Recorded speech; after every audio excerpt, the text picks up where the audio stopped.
With Lucky Land Slots, you can get lucky just about anywhere. Dearly beloved, we are gathered here today to... Has anyone seen the bride and groom? Sorry, we're here. We were getting lucky in the limo and we lost track of time. No, Lucky Land Casino, with cash prizes that add up quicker than a guest registry.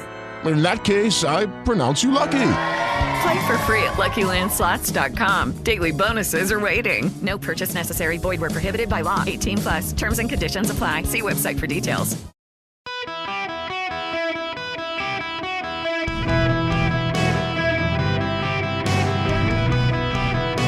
Welcome to the Eric Erickson Show podcast, Hour 3.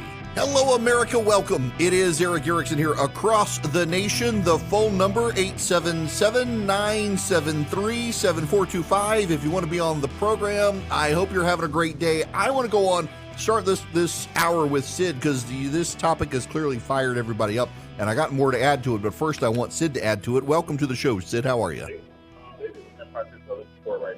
Okay. Sid? It'll be a good minute, Uh-oh. Sid's talking to somebody else. All right, Sid, we're going to put you back on hold. You in the commercial break. Sid's comment was that younger workers want freedom for themselves to work their own hours. They don't necessarily want to be in a workplace. Okay, so there's truth here. A lot of younger workers want flexibility. There's a problem, however, in a lot of that flexibility, which is learning basic job skills. And when you want those flexible hours, the gig economy and the like, you don't necessarily get all of the job skills. It's self-taught to a degree, and you may miss things.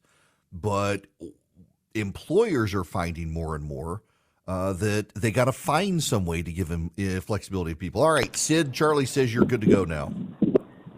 All right. How are you? Welcome. Hey, thank you. Thanks for taking my call. Sure. So what's going on?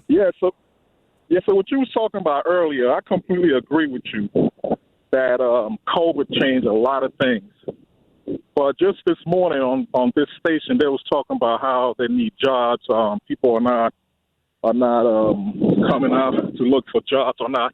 I think that stationary jobs are gone because of America capital. People came up with jobs like Uber. Nowadays, if you have a car, you have a job, and nobody want to go to retail jobs, fast food jobs. So I think the COVID has created something, but it so did America. And I think that's basically what I see. Look, there's something to that. The gig economy, you work for the amount of money you want, and you don't have to work for beyond that. What I find amazing is there is a mentality among some younger people these days that they want full fulfillment from their job.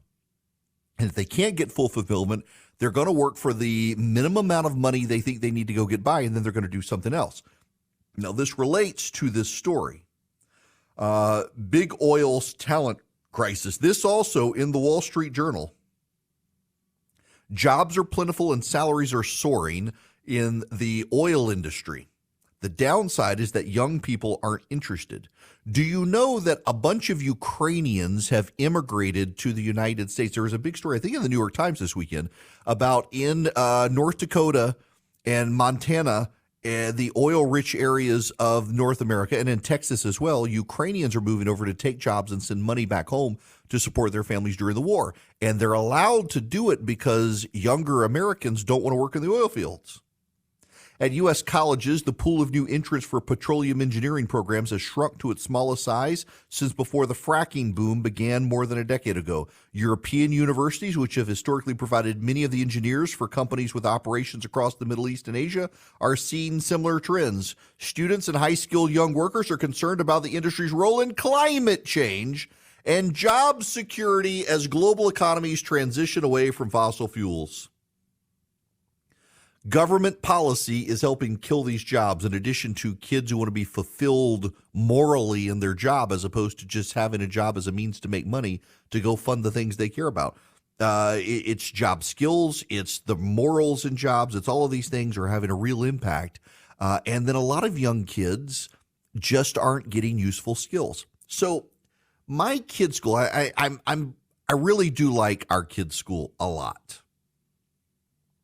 One of the things that they do in the senior year is they teach the kids the Dave Ramsey program in order for them to learn financial management skills. It's part of the actual curriculum of the school is they teach kids the basics for savings and balancing your budget and paychecks and checking accounts and all that stuff. I got to open my kids a checking account this week. I mentioned a while back wanting a personal relationship with a banker, and I had a lot of people reach out. Well, Synovus, which is a regional bank in the Southeast, they've opened a branch by my house. And the branch manager turned out to have been listening to my show that day and reached out and said, "I'm literally across the street from your house and would love to do this." And I'm getting I've moved my business account over there. I don't have a personal checking account with them, but they got kids programs. And my kids' school is like, you got to get your kids a checking account because we want to teach them how to balance their checking account, teach them how to use a checking account, teach them how to build the budget around what's in their checking account, stuff like that, which I'm glad about. No one ever taught me that stuff in school. I had to learn it on my own.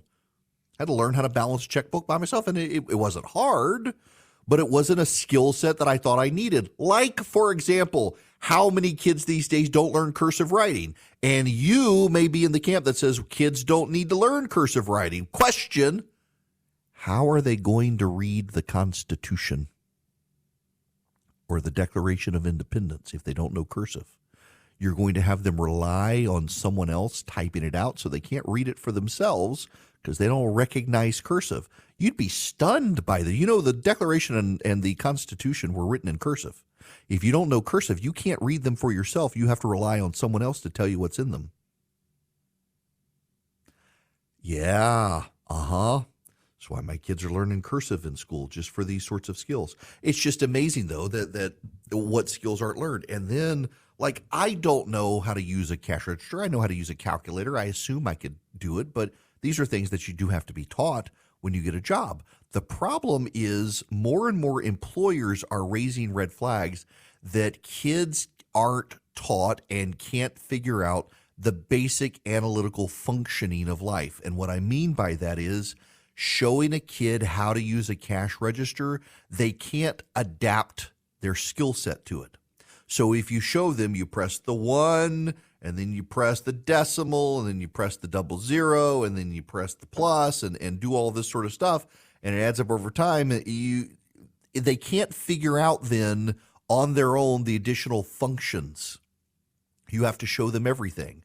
That, in other words, I forget, there's a particular name for it, a creative analytics, I can't remember it, but essentially where you can learn the basics and then figure out stuff for yourself over time. Kids are having a harder time, and I have a theory on this. I think it's Common Core.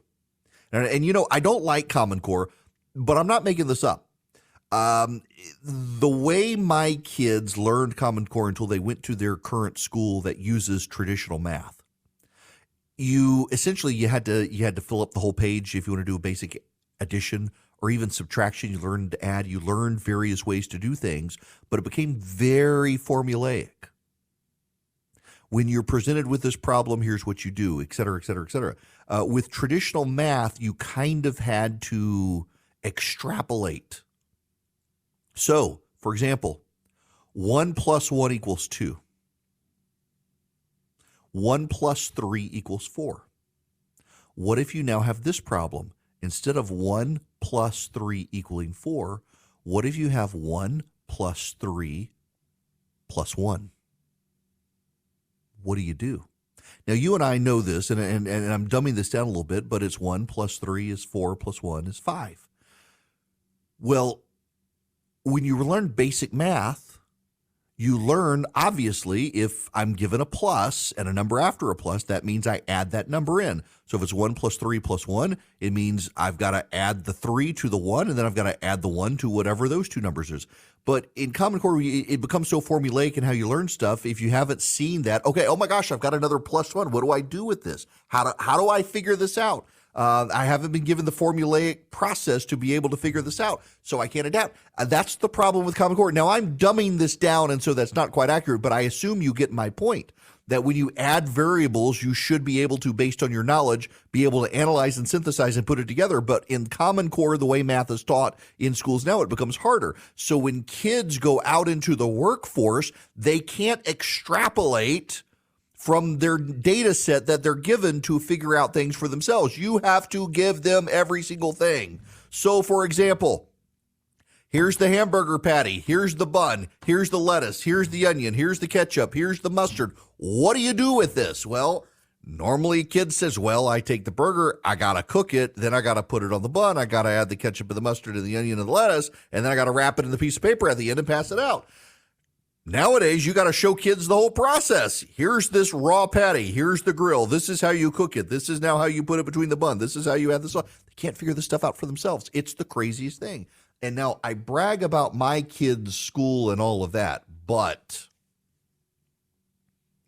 I see this even with my kids sometimes, where I, as a parent, have done so much for them that they have a hard time figuring things out for themselves. My son, this is now 2 years ago, so it would have been 12 at the time, was asking me if he needed to put something in the trash or if he needed to put it in the sink.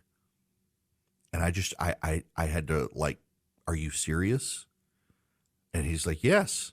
I was like, think about this for a minute. It has milk in it. Where does the milk go?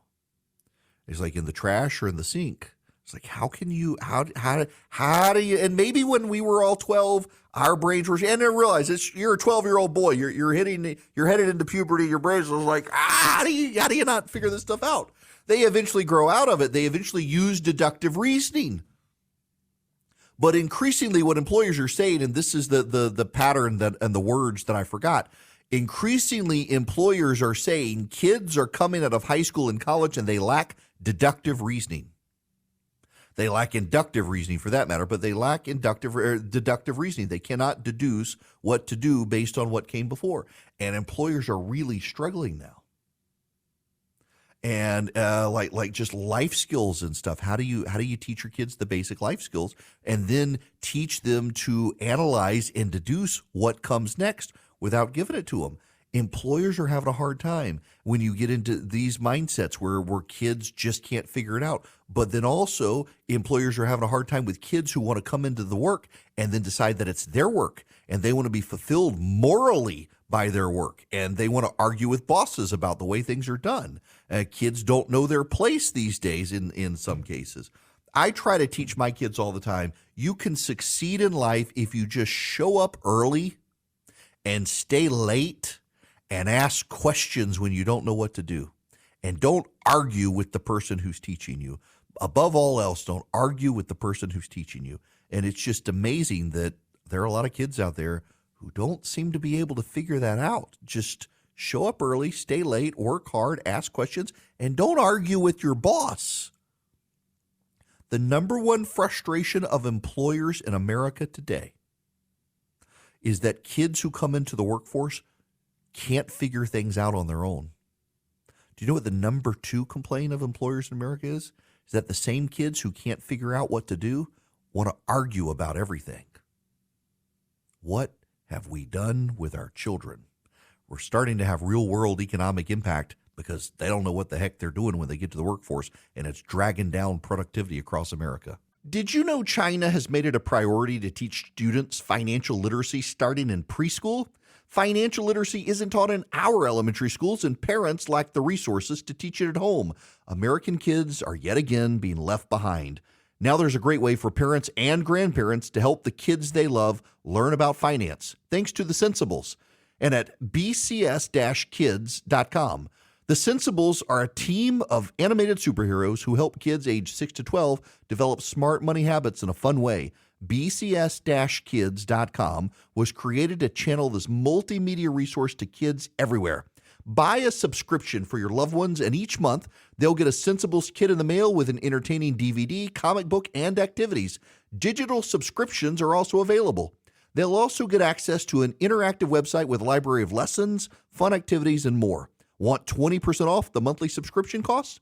Visit at bcs-kids.com. Enter the promo code ERIC, my name, ERICK. It's the sensible thing to do. Subscribe today at bcs-kids.com. Hello there. It is Eric Erickson here. Oh, we got to get into Kamala Harris. We do. They're rebranding Kamala Harris, believe it or not. But before I do that, I want to go to Tammy. Welcome to the show, Tammy. How are you?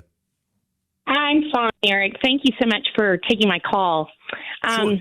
I'm a high school teacher who has taught life skills in the schools in like homeschool hybrids and private schools for about 14 years. Mm-hmm. And I started doing it because when I was handed the curriculum for economics, I thought it was really interesting that I had to teach the economics of the government, but the kids didn't understand personal economics. Yeah. So I came up with a curriculum to help with that. But I can kind of tell through my conversations with so many of my teachers and counselors that I've spoken with that the cursive thing, people want to kind of throw that away. And yet it's the cursive thing that teaches our brain to go from one thing to the next thing to the next thing. And every time you pick up the pen, it's another thought. And because we text all the time, and that's just one letter at a time, and because when we write just regular penmanship, it's one letter at a time, we're picking up that pen. And so we've lost that constant of being able to think through things. When I teach my kids, and so that conversation with these counselors and these teachers who had been teaching much longer than me made me start thinking through the process of when I'm working with kids, and I work with kids that a lot of times in my classrooms, it's mainstream. So I have kids with Asperger's and very different, I call them unique abilities. They actually function very well if you just help them figure out what their niche is. And we have taken away the possibilities of even finding your niche. So this year I do middle school through high school life skills as a club. And this year I focused on entrepreneurship. Basically, these kids never experience anything. And, they have a routine that they live. And we're just talking any high schooler. I'd say 80% of my high no desire to work in the workforce. Oh, wow. Ugh, they don't. That's scary. Yeah, they don't know that without a dream, there's nothing to reach for. And I'm not a huge proponent of college. I think it's way overpriced. I'm a big proponent of what I call a fifth-year senior, meaning giving a kid a year, whether male or female or whatever, giving them a year, figure out what it's like to live in life before they have to choose what they're going to do for life. And I work with parents to do that. Yeah, well, so things like, go ahead. I'm sorry. No. Like in Europe, they have the idea of the gap year. Yeah, so it's the gap year, but I don't let them just have a gap year. They have to work 40 hours a week. And I tell them, pick two things you're interested in that maybe when you took your career test, because I give them a career test, pick two things you're interested in off that career test, 2 20-hour-a-week jobs, sit out for at least 3 months. The one you like the most, keep. The other one, find another direction. I tell the parents you need to charge at least $300 to $500 a month for rent. $500 if you're going to feed them. Okay, Tammy, yeah. I'm afraid I got to let you go there because I got to a commercial break, but that's useful information. I appreciate it a ton, and it's not a bad idea structuring it that way. Now, speaking of all the economics out there, Americans for Prosperity is doing their Bidenomics Roadshow. Well, I shouldn't call it a roadshow. It's a tour of America to educate Americans as to why Bidenomics is bad, regardless of your age, whether you're getting out of high school, trying to figure out what you're doing in life, or you're retiring. All of the inflationary impacts we've had from Bidenomics come from, the president's policies. AFP is educating people both about why it's bad and how we can fix it. And they want you to be a part of it. And they want you to be one of their conservative activists who fights for free markets and free people. What you do is go to americansforprosperity.org/Eric, americansforprosperity.org/ERICK. And you can become a part of the movement to fight against Bidenomics, educate your neighbors and even your legislators on why it's bad and how to fix it. Americans for Prosperity believes in free markets, free people, limited government. If that's what you're into, they want you part of their team. americansforprosperity.org/ERICK. Go sign up today. Be part of a great movement. I am a small businessman. The company that I run for my radio show, it's a small business. I've got employees. I don't have HR. You may be in that situation and you may really need HR. Well, you may want to talk to Bambi. When running a business, your employees can create all sorts of interesting situations and they could get you in trouble. What happens when two employees are squabbling? One of them smells bad all the time. What do you do? How do you navigate the rules? With Bambi, you get access to your own dedicated HR manager starting at just $99 a month. They're available by phone, email, real-time chat. Onboarding and terminations run smoothly. Team members reach peak performance. Your business stays compliant with changing HR regulations. Let Bambi handle your employees for you. Their HR autopilot automates important HR practices like setting policies, training, and feedback. Listen, you want U.S.-based HR managers who give you experience, expertise, a personal touch you need to make it seem like they're a part of your team. They could cost $80,000 a year, but Bambi starts at $99 a month. Schedule your free conversation today to see how much Bambi can take off your plate. Go to Bambi.com right now. Type in Eric Erickson under podcast when you sign up. It'll help you. It'll help your company grow. It'll help you keep peace of mind. It's spelled B-A-M-B-E-E. BAM, B-E-E.com. Bambi.com. Type in Eric Erickson. Greetings and welcome. It is Eric Erickson here across America. I got to play for you this clip. This is from Peter Baker at the New York Times. It's a pretty revealing clip about, well, the dynamics of this political race that we're headed into as more and more Democrats, and you should know this is not getting a lot of coverage out there, but there are actually a growing number of Democrats in America right now who are starting to say, you know what, this Jack Smith case in the D.C. court system against Trump, it's no sure thing. And it's not. It really is not a sure thing. And now you've got the economic dynamics at stake. This is Peter Baker, the New York Times. Listen to this. Well, you're right. He's going to go to Arizona, New Mexico, and Utah to talk about the advantages of his program, particularly the Inflation Reduction Act, his climate spending. He wants to claim credit for an improving economy.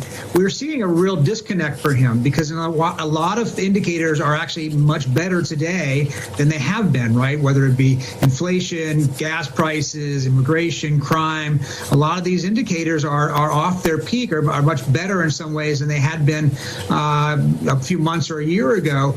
But the one indicator that's not changed is his approval rating, and in fact his competitive status against Donald Trump if he's a Republican nominee. Our poll with Siena College last week found that the president's still at that 39% approval rating. I think the average on 538 is around 41%. That's the lowest of any president at this stage going back to the history of polling, except for Jimmy Carter. That didn't work out well for him. And our poll also showed him tied 43% to 43% with Trump. Now, what they hope is that over time, that will be a lagging indicator, that as people become more confident about the economy and consumer confidence is up, as people feel the impact of his policies, they hope his numbers will begin to rise as well.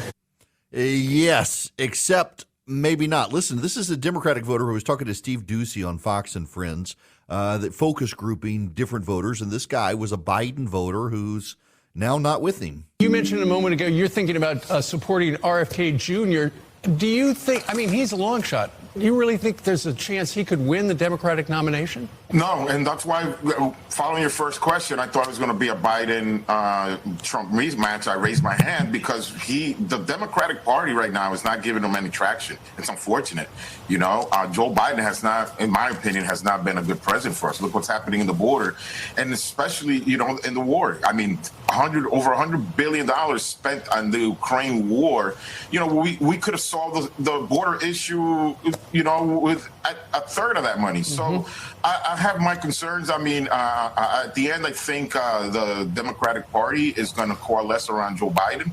But I hope that, we give Robert Kennedy a good look. Okay. I'm not with the campaign or anything like that, but I'm not supporting Joe Biden this time. So you know what they're trying to do? The Democrats have a scheme. They're trying to make America fall in love with Kamala Harris all over again. And if you don't agree with them, you're a racist. They want you to know that. This is Congressman Dean Phillips on television talking about Kamala Harris. Listen to this. I'm confused, Congressman. If there's a conversation that you say needs to occur within the Democratic Party about an alternative to the sitting president of the United States, why isn't the leading contender for that the sitting vice president of the United States, Kamala Harris? I think we live in an era of fear. What if I get out of line? What if I take on my party? I know the feeling this week. Is she not qualified? I think she's absolutely qualified. In fact, I think she's misportrayed. I think everybody in this country should take a little bit of time and sit with people, observe them, know them before you draw conclusions. I think she is more competent and able than many people give her credit for. The job of the vice president is not an easy one. Would she, in your mind, be the heir apparent if for some reason the President of the United States were not to seek the nomination in 2024? I'm glad you asked the question, and my answer is really simple. Competition. As many people as humanly possible with the talent, the time, the energy, the ethics to enter a primary should do it. We have 12 Republicans as options for Republican primary voters. Right now, we only have 3 in the Democratic side. I believe in competition. We're the Democratic Party. Democracy means the freedom to make choices, and we don't have many of them. Freedom to make choices. We don't have many of them. You know, they're doing their best. Listen to this. They went to a Beyonce concert. She and her husband and Vogue gave them a big spread they would never do for a Republican. And now the New York Times, Kamala Harris takes on a forceful new role in the 2024 campaign. The vice president is trying to reclaim the momentum that propelled her to Joe Biden's side as a candidate and into the White House. In recent weeks, Vice President Kamala Harris has dashed off to Florida on short notice. She sparred with the state's conservative governor, Ron DeSantis, over how to teach slavery in schools, and she flew into Iowa to defend abortion rights, while 13 Republican presidential candidates were having dinner a few miles away. Although her words were directed at Republicans, her message was aimed at all her doubters. Once a rising star as a senator in California, Ms. Harris has for years been saddled by criticism of her performance as vice president. She has struggled with difficult assignments on issues such as the roots of illegal migration and the narrow path to enduring voting rights protections. Concerns about her future spread as Democrats pondered whether she would be a political liability for the ticket. Ms. Harris's recent moves are her latest attempt to silence those concerns and reclaim the momentum that propelled her to Joseph R. Biden Jr.'s side as a candidate into the White House in 2020. It's good to have her out there, said Cedric Richmond, a senior advisor for the Democratic National Committee, who added that the vice president's decision to take on the Republican Party assertively and in real time was central to the campaign's 2024 strategy. It also keeps President Biden above the fray.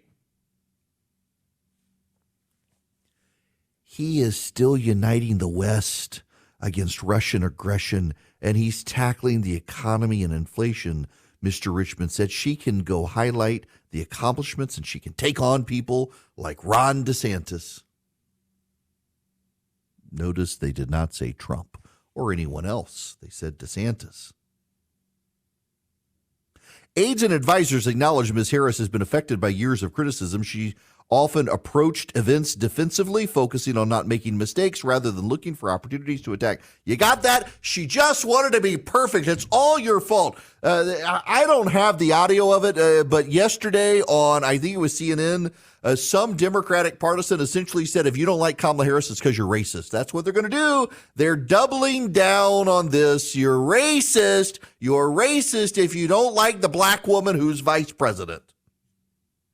As opposed to she's unlikable and says stupid things. Kamala Harris has been easy to mock and parody. Remember, Kamala Harris is the one who gave the same paper, the New York Times, a list of people who would say nice things about her, and many of them expressed reservations about Kamala Harris and were shocked that they would be listed as people who would say nice things about her. And they didn't want to go on record. They're trying to rebrand Kamala Harris, but there's something else here. I say this as somewhat of an expert in running political campaigns, and by that I mean I've run them in the past, and I know the data, and I know the social science behind it. Here's the deal. When you attack someone negatively, your negatives rise. Your goal is to have your negatives rise less than that person. Kamala Harris's negatives are already, they're sky high. She's rock bottom in popularity. So the Democrats have decided, well, she's already hated. Let's just make her the attack dog. People already dislike her. So maybe she'll make the other person's negatives go up, and their negatives will go up against Joe Biden, not her. The problem here, and this is a fundamental mistake the Democrats are making with Kamala Harris, the fundamental mistake is that people look at Joe Biden's age as a liability, and so they're looking at the vice president for him in ways they're not looking at anyone else as vice president. So if Ron DeSantis runs for president, the bottom line is that very few people will care about vice president. Very few vice presidents are transcendent people. Now, if it's like a Ron DeSantis, Tim Scott ticket, or if it's a Tim Scott, Ron DeSantis ticket, it'll matter a little bit, but it won't matter as much. Donald Trump picking Mike Pence mattered a lot because evangelicals were skeptical of Donald Trump, and so people embraced him. No one really cared at the time that Joe Biden picked Kamala Harris. It was kind of a make good for black women because black women in South Carolina put him over, but it was really about Joe Biden versus Donald Trump. When you are over 80 years old and you're president of the United States, people want to look at the vice president and vet the vice president, and she's already deeply despised in this country, left, right, and center. People do not like Kamala Harris. So you put her out there as the attack dog. Her negatives go up and the other guy's negatives go up, but her negatives are already so high, she's not going to be able to get the other guy's negatives up. What they're hoping from Democrats is, well, she will raise their negatives and people will compare that person. Let's say it's Mike Pence. They'll compare Mike Pence's negatives to Joe Biden's negatives, not Mike Pence's negatives to Kamala Harris's negatives, except Joe Biden doesn't live in a vacuum. He himself branded this the Biden-Harris administration. No one else had done that. It was not the Obama-Biden administration. It was the Obama administration. This is the Biden-Harris administration because everyone expects Joe Biden to fall over dead at any moment, and so they're looking at the vice president. And when the vice president is that deeply, deeply disliked, well, that really does matter, whether she likes it or not. And she continues to say all of this nonsense, all of these stupid statements that everyone can parody. We've done this. This is, just listen to some of these that we've done. These are Kamala Harris in her own words going off script. And now, Deep Thoughts by Kamala Harris. With each day, renew our commitment to the urgency of now and the ability that we have collectively, all of us in it together, to do something about it. That was Deep Thoughts by Kamala Harris. But wait, there's more. There's this one too. And now, Deep Thoughts by Kamala Harris. Talking about the significance of the passage of time, right? The significance of the passage of time. So when you think about it, there is great significance to the passage of time in terms of what we need to do to lay these wires, what we need to do to create these jobs. And there is such great significance to the passage of time. That was Deep Thoughts by Kamala Harris. She says these things. She treats them as some divinely inspired philosophy when it's just gobbledygook word salad from a not bright person who doesn't do the work. And if you say that now, you're supposedly a racist when really you're just pointing out this empress has no brains. And that's what matters. The Democrats, they got a real problem on their hands. They can't leave Kamala Harris behind. They can't replace her because of intersectional woke politics. And she is the most disliked politician on the national stage. She's more disliked than Trump. She's more disliked than Biden. She's more disliked than DeSantis. She's more disliked than Pelosi or Schumer or Mitch McConnell or anyone else. And she did it to herself. And that's the problem. And then the masterpiece the thing Charlie did, that's probably the best thing he's ever done for me as long as he worked. This is just sums up the problem for Kamala Harris. And now, Deep Thoughts by Kamala Harris.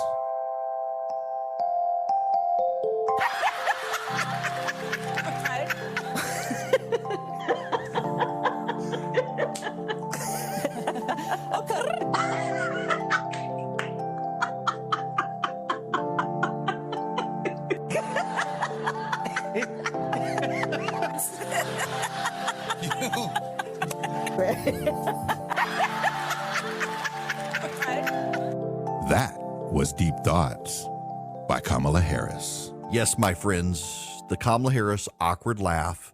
Every time anyone asks her anything, she gives the awkward laugh. Kamala Harris, what can you say to a child who's terminally ill and on the verge of death of cancer? I mean, that's the problem. And that's not a coachable problem unless you put her in a shot collar. That would actually be great to see, but that's not going to happen. And so Kamala Harris, she's going to laugh her way out of the White House. Or I'm sorry, cackle. She will cackle her way out of the White House. God help us. You know, I've kind of not talked a lot about Doug Burgum. He's the governor of North Dakota. He's running for president. He's a self-made billionaire. He may make it to the debate stage, possibly, given his money that he raised. He was the guy who essentially, if you gave him at least $1, you'd get a $20 gift card buying his way on stage. Perfectly legal. But he was with George Stephanopoulos this weekend, who used to work for Bill Clinton. This is good. Yeah, well, there's a difference between is and ought, and what is right now is that Donald Trump is the front runner. He's been charged with 3 felony indictments, including for trying to overturn the election. Was Donald Trump wrong when he pressured Mike Pence not to certify? Was Mike Pence right when he certified? George, again, I just have to say, I just listened to 15 minutes of legal debate on this thing, and I'm sure you could run it again 7 by 24. But what I know is that I'm running against Joe Biden, and that's what we're going to be talking about. And of course, not to mention in the last 15 minutes of Hunter Biden or the laptop, Americans out there do concern. There are people on the ground that are not watching these Sunday programs that are saying, why is the DOJ defending Hunter Biden, and why are they attacking President Trump? It does seem political to people, and I think that the folks in Washington have to understand that if they're surprised why Trump's leading the polls, it is basically people pushing back and saying, "Hey, we don't trust the system," and that's a bigger problem for America. But Governor, I'm asking you what you think. Do you have an opinion on the fact that the President Trump tried to overturn the election, as alleged in the indictment this week by Special Prosecutor Smith? I'm not a lawyer. I'm an entrepreneur, and I am someone who leads and operates businesses. It's something I care about the people of this country. And you're asking me, basically a legal question. We're focused on the future. There are just so many people that want to weigh in on this topic around the clock. And you know who loves it when all we do is talk about this? Of course, President Biden does, because then we don't have to talk about inflation or Afghanistan or the Russian invasion, the fact we're in a Cold War with China. And who else loves it? China loves it. When America's divided like this and talking about the past, this is perfect. This is how democracies fall, is when citizens lose confidence in their institutions. Good for him pointing that out. They don't want to talk about Hunter Biden. In fact, they're highly dismissive of Hunter Biden in ways they never would be if it was a Republican. They simply want to dismiss it. They want to hand wave it away. And and I know every honest Democrat listening knows if this were a Republican, this would be the number one story. Look at the stories of Jared Kushner and possible enrichment after he left the White House by trading his White House ties. That was a huge story in the media. Everybody's ignoring Hunter Biden because it's precious Joe. That's exactly what's happening. It is a media double standard. Now, before I get out of here, this is the coolest news you're going to hear today. Fusion power. So if scientists can figure out how to get fusion energy, it would be remarkable. It would be extremely clean. They did a experiment about 8 months ago that generated more power. It takes an enormous amount of power to generate a fusion reaction. And for the first time 8 months ago, they generated a fusion reaction that produced more energy than was required to create the reaction. 8 months later, they've done it a second time. This could be, it's still a long way away, a decade away or more, but this is an amazing scientific breakthrough for the future. So stop freaking out about climate change. With the Lucky Land Slots, you can get lucky just about anywhere. This is your captain speaking. We've got clear runway and the weather's fine, but we're just going to circle up here a while and get lucky. No, nothing like that. It's just these cash prizes add up quick. So I suggest you sit back, keep your tray table upright, and start getting lucky. Play for free at LuckyLandSlots.com. Are you feeling lucky? No purchase necessary. Void where prohibited by law. 18+ terms and conditions apply. See website for details.